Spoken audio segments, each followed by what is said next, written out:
కోసమే కాకుండా ఈ దేశ పౌరులందరికీ భారత రాజ్యాంగంలో అన్ని హక్కులు కల్పించాడు. అదే రోజు భారత రాజ్యాంగ దినోత్సవం అయిన జనవరి 26వ తేదీన ఒక దళితుడు అందులో రెండో ప్రపంచ యుద్ధంలో పాల్గొన్న ఒక ధీరోదాత్తుడైన సత్య నరసింహ గారి వారి కుటుంబాన్ని నివసిస్తున్న ఇంటిని కడప టౌన్లో పట్టపగలు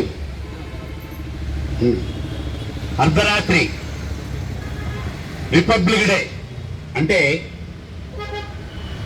రిపబ్లిక్ అంటే ఒక పూర్తి స్వాతంత్ర్యం ఈ దేశానికి ప్రకటించిన రోజు.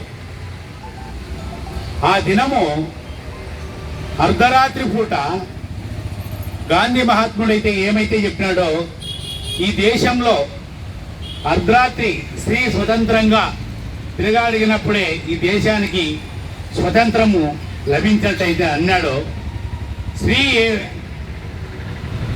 సంచరిస్తుందో లేదో మనందరికి తెలిసిన విషయమే.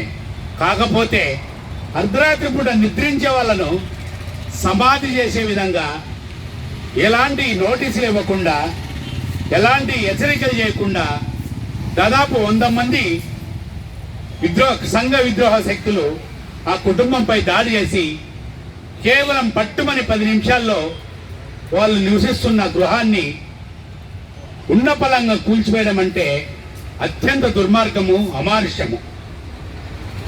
ఈ సంఘటనను పౌరకుల సంఘంగా ప్రజా సంఘాల తరఫున మేము తీవ్రంగా ఖండిస్తున్నాం.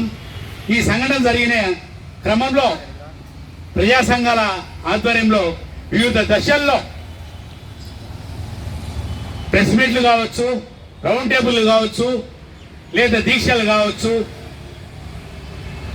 పోరాటాలు చేస్తున్నారు. ఈ పోరాటాలకు పూర్తిగా సిపిఐ నగర కార్యదర్శి, అలాగే ఇతర ప్రజా సంఘాల మనోహర్ అన్న, జేవి రమణ, ఇతర ప్రజా సంఘాల నాయకులు వీళ్ళందరూ కూడా వాళ్ళ సహకారంతో ఇంతకాలము ఈ రోజుకి వరకు ప్రభుత్వం పైన ఒత్తిడి, ఎవరైతే ఈ సంఘటనకు పాల్పడ్డారో, ఎవరైతే ఆ సంఘటనకు వెనక ఉన్నారో వాళ్ళందరిపైన చట్టపరమైన చర్యలు తీసుకొని వారందరినీ అరెస్ట్ చేయాలని, కేసు నమోదు చేయాలని డిమాండ్ చేస్తూ ఇంతవరకు ఆ కుటుంబానికి ఎలాంటి న్యాయం కూడా జరగలేదు. ఏదైనా సివిల్ పంచాయతీ ఉంటే అది పెద్ద మనుషుల ద్వారా కానీ లేదా కోర్టుల్లో కానీ తేల్చుకోవాల్సిందే కానీ ఇట్లా భయపడే విధంగా, చంపే విధంగా ఇది హత్యాయత్నమే.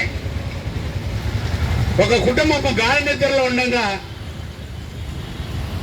జేసీబీలతో 2 జేసీబీలతో దాడి చేయడం అంటే, ఒకవేళ వాళ్ళు ఏదో మేల్కొని అందరూ కేకలేసి చుట్టుపక్కల ఉండి బయటకు వెళ్ళి రావడం జరిగింది. కానీ ఏమైనా జరిగితే వాళ్ళకి ఆ బాధ్యత ఎవరు వహిస్తారు? అభివృద్ధి పథంలో పయనిస్తున్నామని చెప్తున్న ఒక ప్రభుత్వము కడప నడిపొట్టున జరిగిన ఈ సంఘటన ప్రభుత్వానికి కనపడడం లేదా? ప్రజల మాన ప్రాణాలకు రక్షణగా ఉండాల్సిన పోలీస్ వ్యవస్థకు, రెవెన్యూ వ్యవస్థకు, జిల్లా యంత్రాంగానికి ఈ దళితుల పై జరిగిన దాడి ఎవరికి కనపడడం లేదా? తూతు మంత్రంగా కేసు నమోదు చేసి ఒకరిద్దరిని అరెస్ట్ చేసి అది స్టేషన్ బెయిల్ ఇచ్చి బయట పబ్లిక్ గా తిరుగుతున్నారు. ఇంకా కొంతమందిని అరెస్ట్ చేయాలా? దీనికి సూత్రధారులు, పాత్రధారులు కూడా అరెస్ట్ చేయాలని ఈ సందర్భంగా ప్రజా సంఘాల తరఫున మేము ఈ సందర్భంగా డిమాండ్ చేస్తూ వారి కుటుంబానికి న్యాయం చేయాలని, నష్టపరిహారం చెల్లించాలని, అదే స్థానంలో ఇల్లు నిర్మించాలని, ఏమైనా ఆర్థిక వ్యవహారాలుంటే సివిల్ కోర్టులో తెలుసుకోవాలని, ఈ విధమైన దౌర్జన్యకాండ మంచిది కాదని డిమాండ్ చేస్తూ ఈ సంఘటన పాల్పడిన వారందరిపై వెంటనే తీవ్రమైన, కఠినమైన చర్యలు తీసుకోవాలని డిమాండ్ చేస్తూ విరమిస్తున్నాం.